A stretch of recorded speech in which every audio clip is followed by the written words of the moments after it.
kind of slid 6-7 feet without much control. All right, round 2. Well, we're in a little bit of a spot here. So we're kind of stuck here. I don't really want to go backwards now. It's raining. I do not like being on steep hills. I don't like being stuck. I don't like having traction issues. And we're having all of it right now. I'll build an anchor and we'll start winching and see what happens. George, if you see this, come and get us. So I think it's time to try the winch. Hopefully you do it for me. Whoa, tree's coming down. This front tire's off the ground. When you need a winch, you need a winch.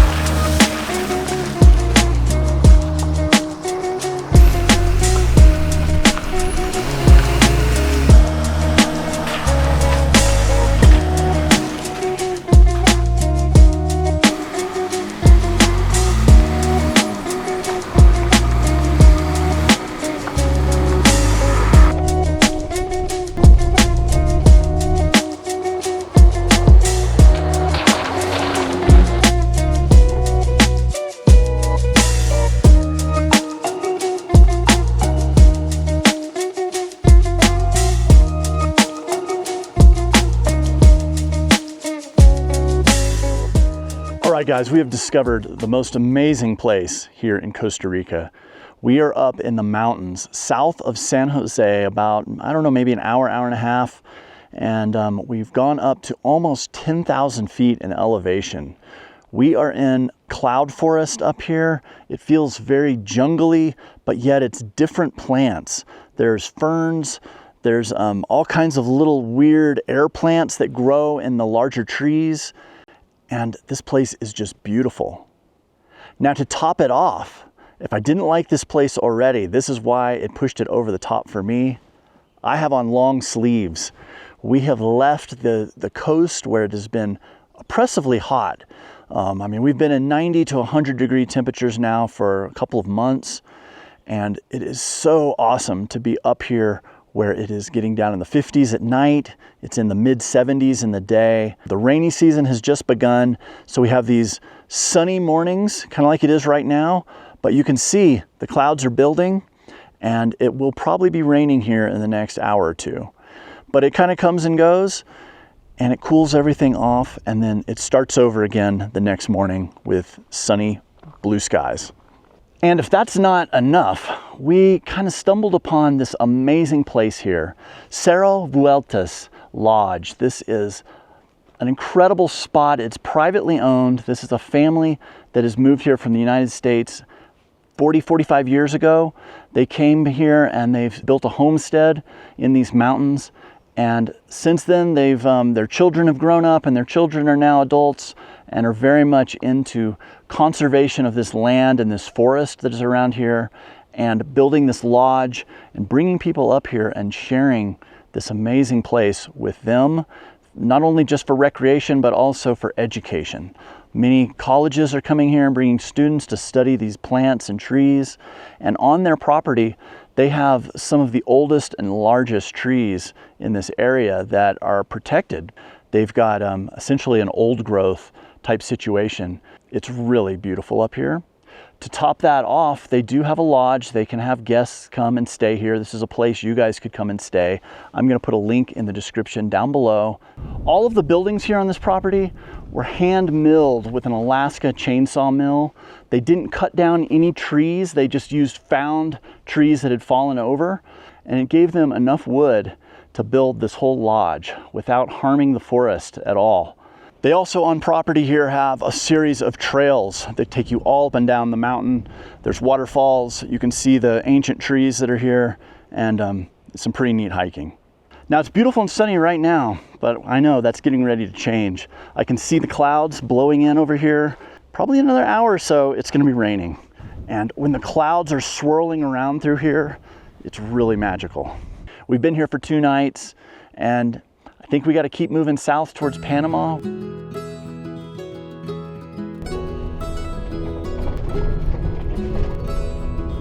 Sprinkle a little.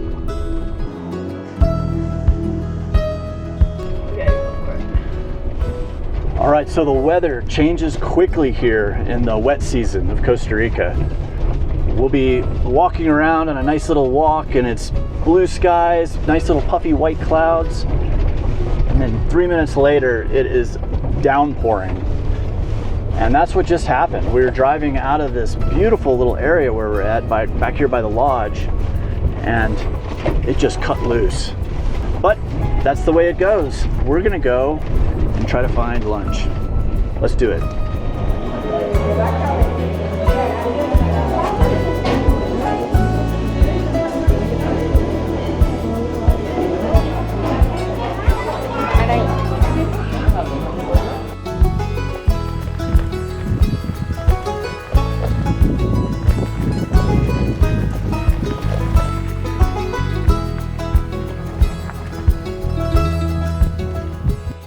All right here behind me, this road is the Pan American Highway. This is highway number 2 in Costa Rica.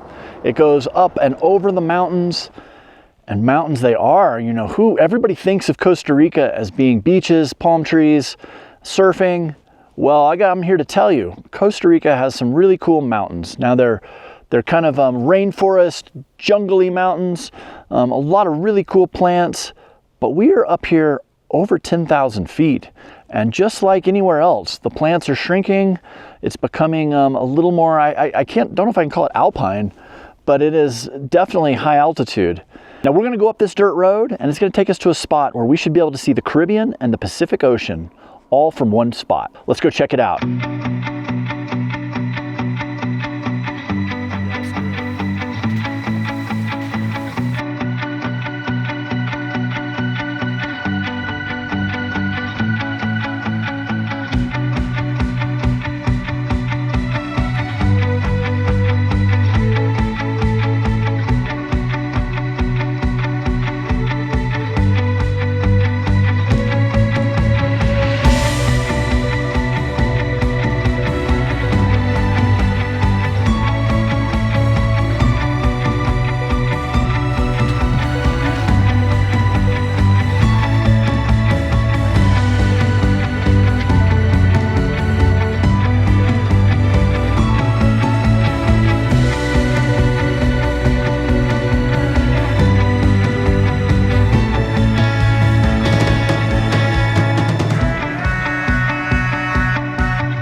All right, we are up here at Cerro Frio. This is one of the places in Costa Rica where you can see the Caribbean side and the Pacific all from the same spot. We're over 11,000 feet up here. It is a land of radio towers and there's hardly any trees. We're above the tree line. There's a rough road that goes to access these radio towers, but we're gonna use it to get to the top of Cerro Frio and hopefully we can see both the oceans. There is quite a bit of cloud cover right now, so fingers crossed that we can actually see both oceans at the same time, but we're gonna go up there and check it out.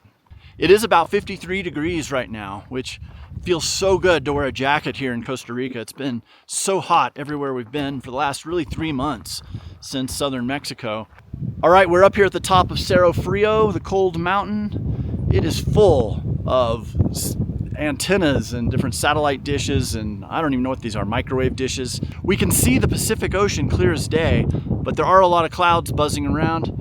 We can't quite make out the Caribbean side, but it's just too cloudy. I'm glad we came up here, but I don't think we want to camp right here underneath all these microwave dishes and things. Seems like there's probably some radiation that we shouldn't just be hanging out in. We drove to just under the last little bit where the towers were. It seemed like there wasn't a good place to turn around up here, and we were right. So it made for a nice little walk, but I think now we've had a look around and we're gonna head back down and think about maybe breakfast here at 10:30. We've been just hiking all morning and looking at all kinds of cool stuff, but we haven't eaten yet. So time to do that. And then I think we're gonna camp somewhere up here, but maybe down away from the radio towers a little bit more.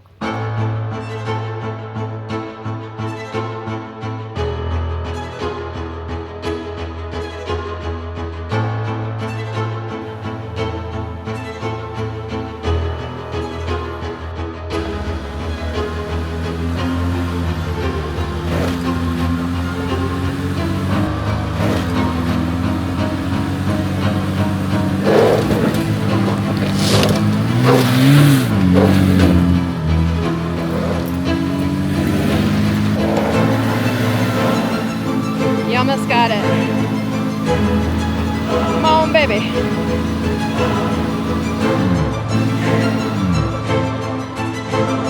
Go back just a little. You kicked out one of the big rocks.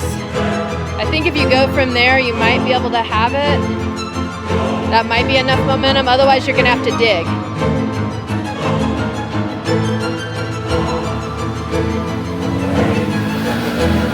No, maybe. Okay, go back.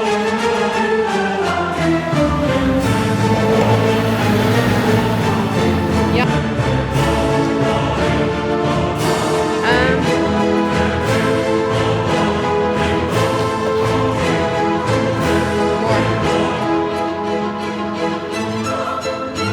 Okay, there you go.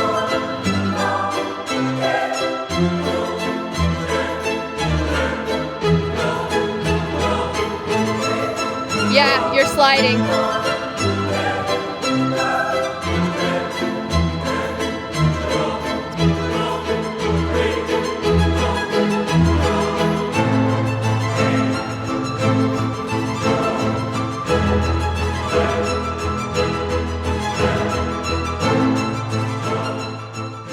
All right, so we got this one little nasty uphill. It's really chewed up. People have been moving rocks around to kind of make some ramps to make it a little better to get up, but we're gonna just take a little time here. I see a pretty nice line here on the left side, and I'm just gonna fill it in with a little more gravel and rocks, try to make it a little bit better. So I got out my DeMoss shovel. This thing is great. When you gotta dig a hole, fill in rocks, you really need a real shovel. So let's see what we can do. Let's see if we can just improve this a little bit.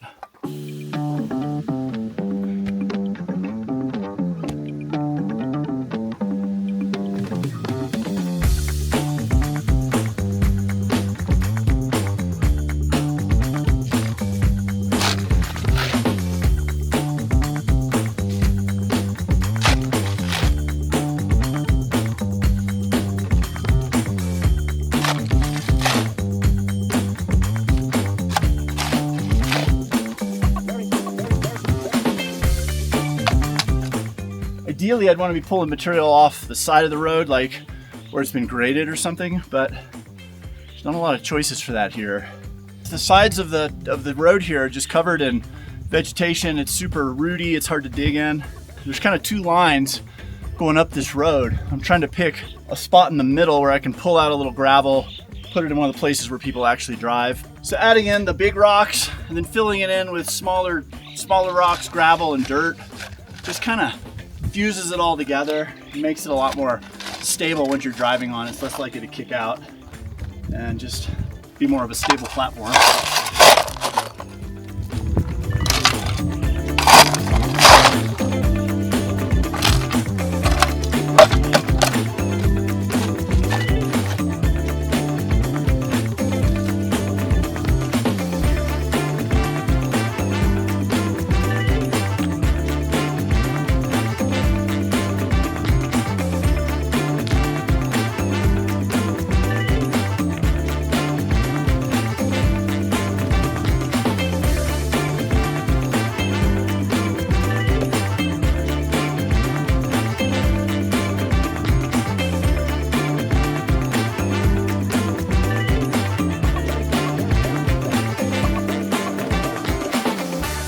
All right, so I'm gonna air down. Obviously we have a little traction getting up this one steepest rock that's in the middle. It kind of just slowed us down. So I'm gonna drop the pressure probably, I don't know, 25 or so, and then we'll give it another shot.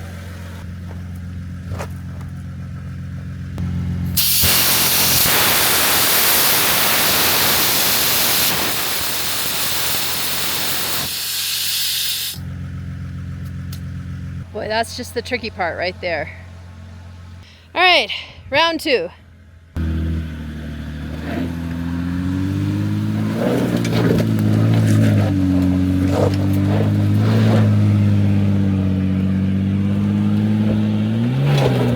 Come on, come on. Almost there. Oh. I don't know. You need like 6 inches and then you got it.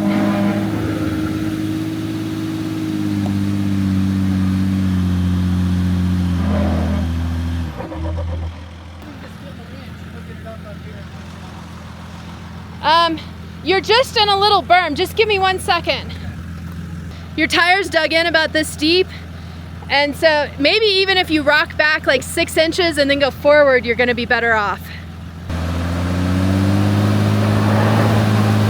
Go. Almost. Almost.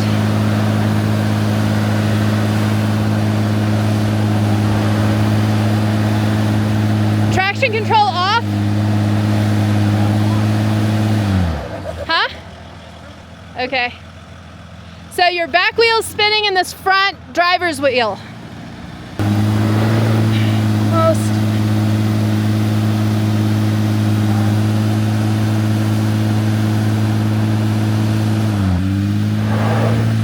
Come on, almost, almost.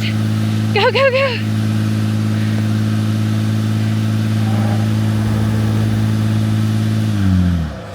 Hold on.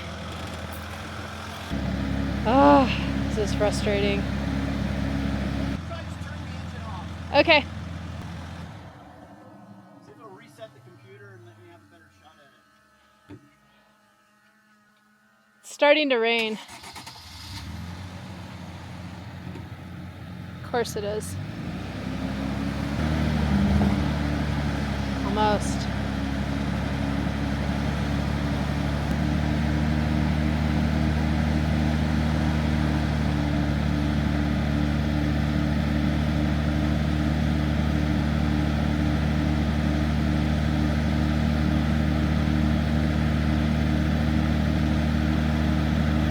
We just can't get our RPMs up.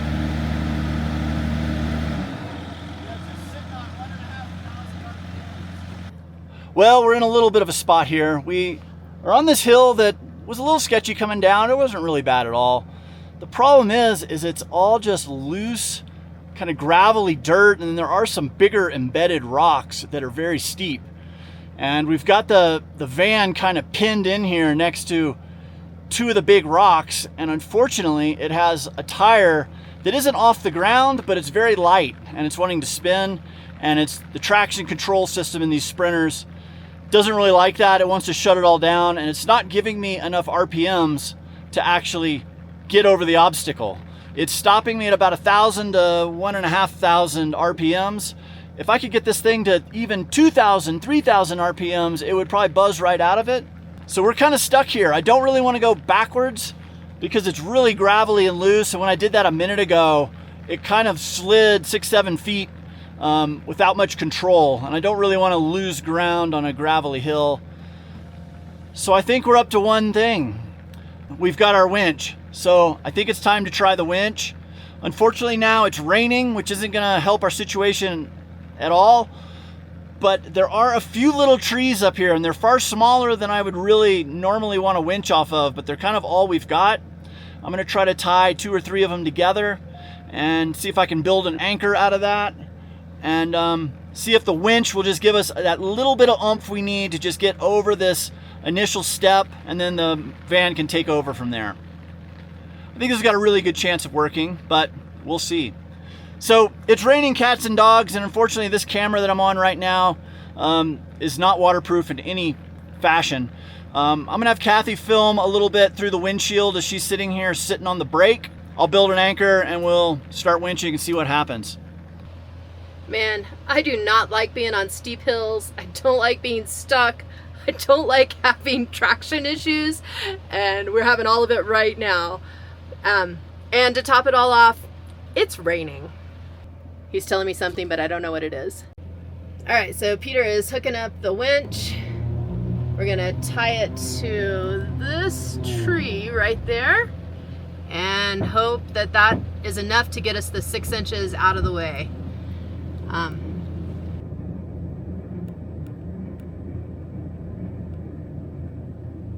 The camera does not do justice to how steep this hill is. It's like hard to walk up.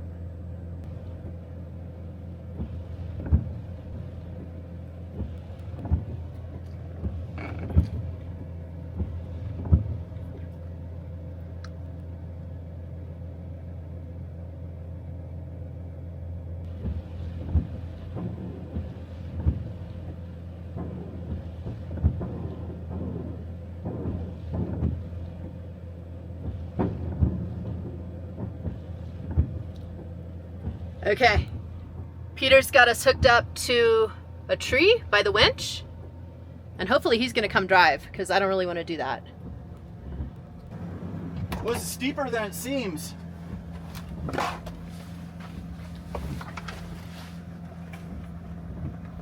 Yeah, here it is. This will be great.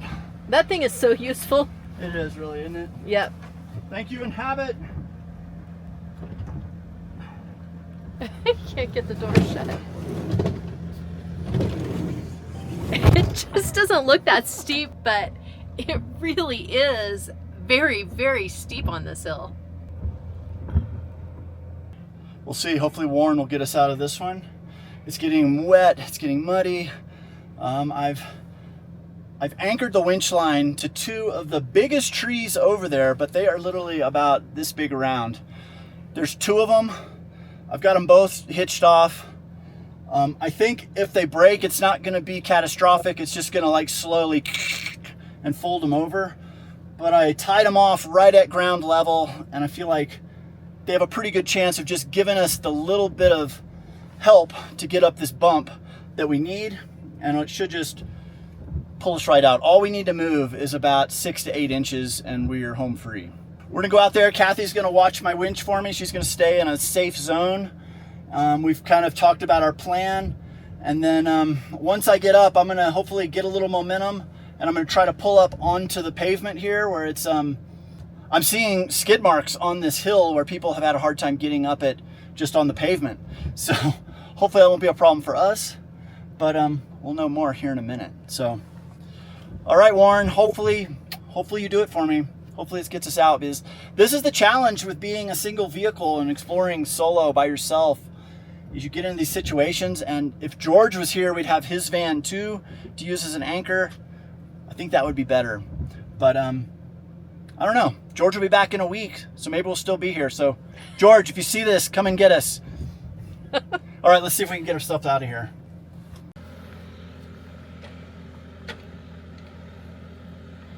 Okay, good. Ready.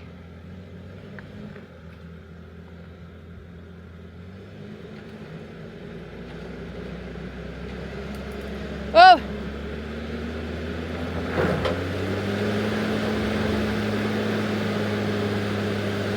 Yeah.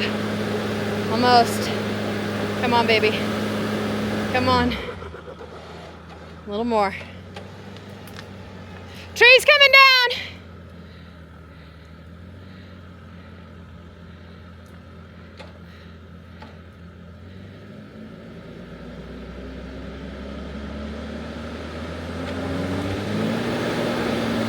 There we go. Almost. Come on, 2 more feet. 2 more feet. Come on. Come on. Gotta keep coming. I won't. Little more.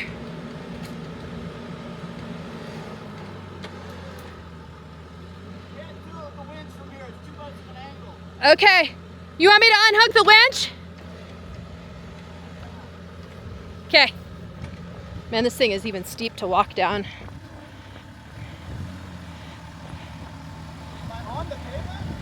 Oh, you are on this tire. Let me look on this side. Back tire's on over here. Front tire's 3 inches. One tire's off. Yeah. The back tire back there is not, but let me unhook this. Hold on, give me 1 second.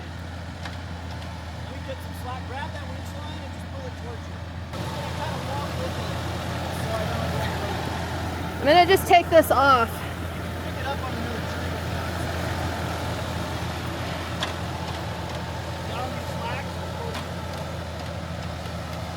All right, I'm just pulling this winch so he doesn't run over it. The winch isn't doing anything. This is all the van. We just can't get any power on the van. There we go. Keep going, keep going. Okay, I know. You're off. This front tire's off the ground. Okay, I think we need to undo the winch because once you go, you're gonna go. Okay? I think so. Here is what we were attached to, which did great. There's the van. Good luck.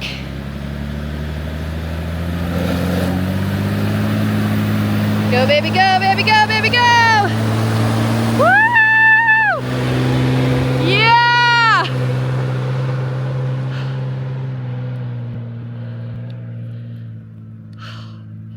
That was hard.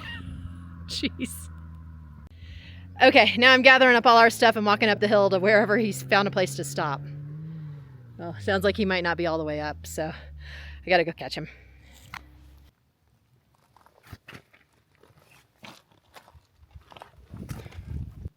All right, this is the first rock we were stuck on. You can see my tire rubber on it. We were stuck there. And back over here, but it's not as obvious. At the same time, we were wedged on this dude. And then we got free and we made some progress till we got stuck here on this little slippery, muddy chalk of sorts. And at the same time, we were trying to get over the hump of this asphalt. And actually, while this was going on, we had one tire on the ground on each end and one tire in the air on each end, which is kind of the recipe for disaster in a Sprinter van. Here's where I was just sitting, but where we were really stuck was getting over this.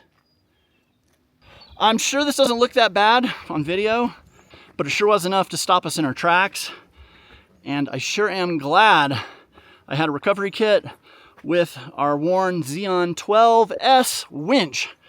And it was funny, once I got the winch going and given a little bit more pull, it just allowed my tires to work so much more efficiently and get me up out of those ruts and over those rocks. So thank you for that, Warren. And of course, it's Murphy's Law. You get stuck, starts raining, gets cold, all that stuff. But you know, we were dressed for it, we were prepared. That wasn't really a problem, but it was kind of a little bit of a insult to injury. All right, let's go put all this gear away and get out of here. I think it's lunchtime. Well, that was pretty stressful for me, but fortunately we had all the right gear and Peter had the know-how to get us out of that. Now I have some know-how and all's well that ends well. Whew, I'm glad we're out of it. What do you think about buying a winch now? Okay, the winch. I've given him a hard time about this winch for, what, 5 years now? Okay, I take it all back. It's totally worth its weight in gold today in the rain by ourselves in Costa Rica. When you need a winch, you need a winch. The van was parked in a steep enough place that we wanted to keep somebody behind the wheel with their foot on the brake.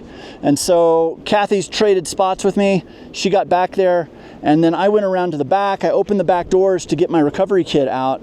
And as I did that, the drawers, my drawer system in the back started sliding out at me. And I was like, whoa, I'm balancing the doors. I'm trying to push the drawers in. And it was steep enough that they were coming out with some pretty good force. It took a lot of effort to hold them in.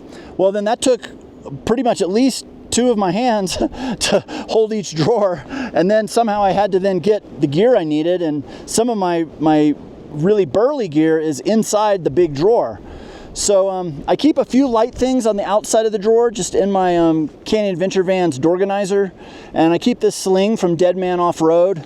And this is just a Dyneema sling that's, gosh, what is it rated to? It's rated to 20,000 pounds. I thought this would be fine. And honestly, this is the thing I could get my hands on first. So I use this and a soft shackle, put this around the tree, soft shackle through here like so, and then that to the end of my winch rope. And I had this around 2 trees and one tree was smaller than the other. And as we winched, it was doing fine at first, and then Kathy was watching it, and she said it started to compress the smaller tree into the bigger tree, which I figured that might happen. But it pulled it in, and eventually they kind of held to each other, and I was able just to get enough pull to just get us over these little ledges on the hillside. So it wasn't like I was putting a huge amount of force on it, but I was putting some force on it, and I moved that little tree. And the whole time I was just slowly winching in and just watching that tree, and if it looked like it was going to go, I was just going to back off of it, and we would re-rig the wrench onto something else further up. But all in all, the system worked great. One dead man sling, one Max Trax soft shackle, and then my Warren Xeon 12S popped us right out. It's pretty cool. It's pretty cool when you invest in these tools to get you out of these kind of what I call a rainy day situation. And look where we are. It's a rainy day. And we needed it right then. We were by ourselves. We had no one else to help us. Now, if we sat here long enough, somebody might have shown up. But it feels really good to be self-sufficient and to take care of ourselves and get ourselves in and out of a mess with no damage to the van. And it was perfect. Thank you, Warren. Thank you, Deadman. And thank you, Max Trax. Without this gear, I don't know what we would have done. We'd have been sitting there with our foot on the brake for a long time. The other thing that I was thinking through this experience was, if I had the Agile off-road locker, I probably would have gone right up this hill and not even had to pull this stuff out. The Mercedes has a downfall in its computer system, and once it gets a tire off the ground, it quits giving you power. And that's exactly what happened. I had one tire off the ground in the front and the back, and the computer felt that slip and it cut off the power. It wouldn't let me go. I could only get the engine up to about 1,000 RPMs, and then it would back off from there. And that's really a problem when you're in a spot like this, because I think if I could have gotten the van to 3,000 RPMs, spun a tire a little bit on one side, but had some traction on the other, it would have just climbed right out of it. So it's got me thinking, maybe we've got an Agile locker in our future. It's going to be a while now, because it's going to be forever until we're in the United States. But it's something to think about, and I am really grateful that if I don't have a locker, I have the winch. It's been a long day. It's 2 o'clock. We started the day off with a hike. Then we wanted to come up here before the clouds blew in so we could see the two oceans.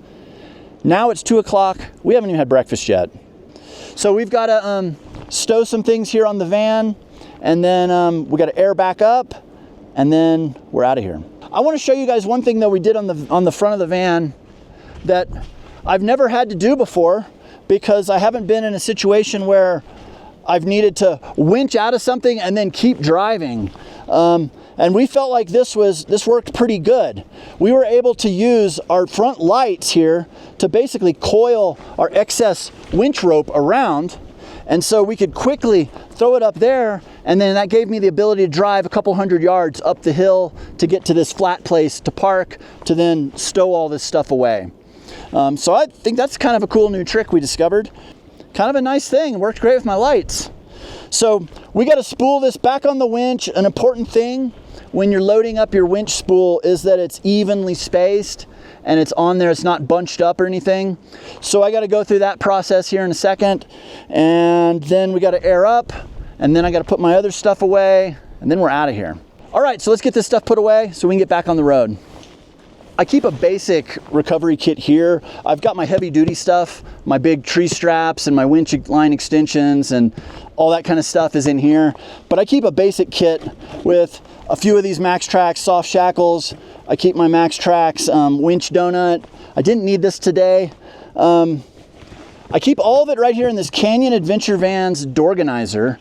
This thing is just a simple little pocket, but boy, it sure does give me a lot of great place to keep these kind of things that I might want at a moment's notice. And I also keep my duct tape and my shower head and all that kind of stuff goes in here.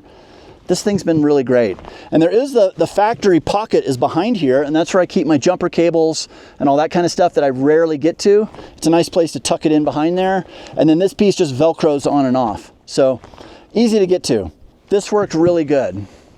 So anytime you're winching and you have a winch line under extreme tension, you want to put a dampener. Now a dampener is basically just something that's in the middle of that winch line, so if it pops, it keeps it from flying back as easily. It kind of stops it.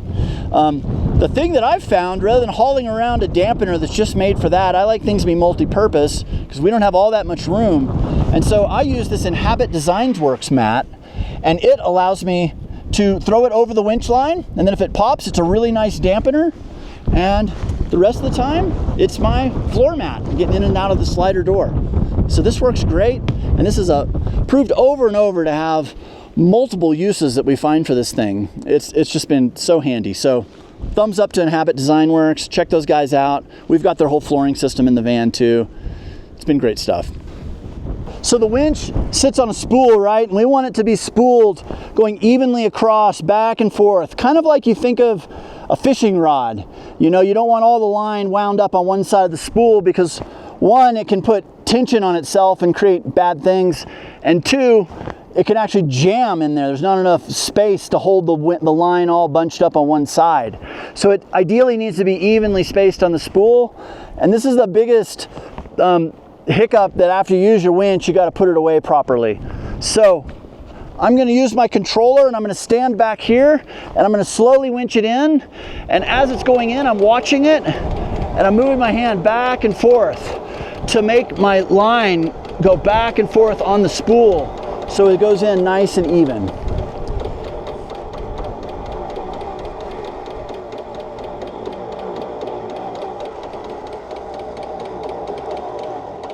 Now ideally you're going to do this with a little more pressure on it. You almost want to put someone in the van, anchor the winch, and then have it in neutral and actually winch the van maybe across a flat parking lot, something like that, where it puts a little more tension on the winch line.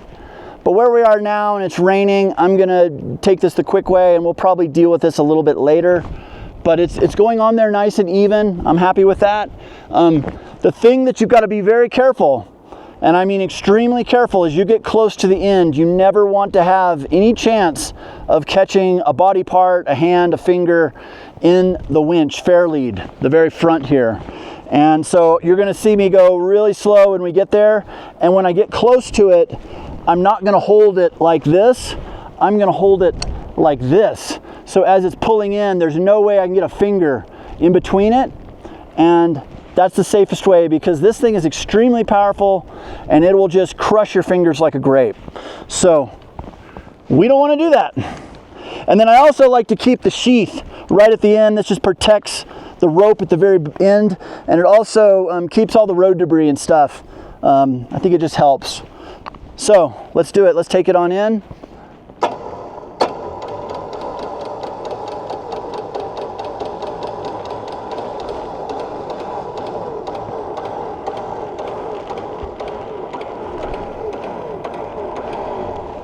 Okay, now I'm going to readjust my grip. I'm about 5 feet out.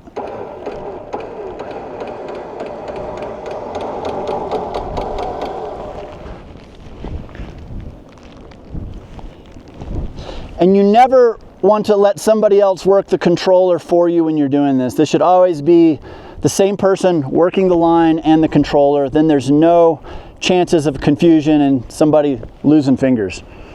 I don't have any fingers in between it and the body.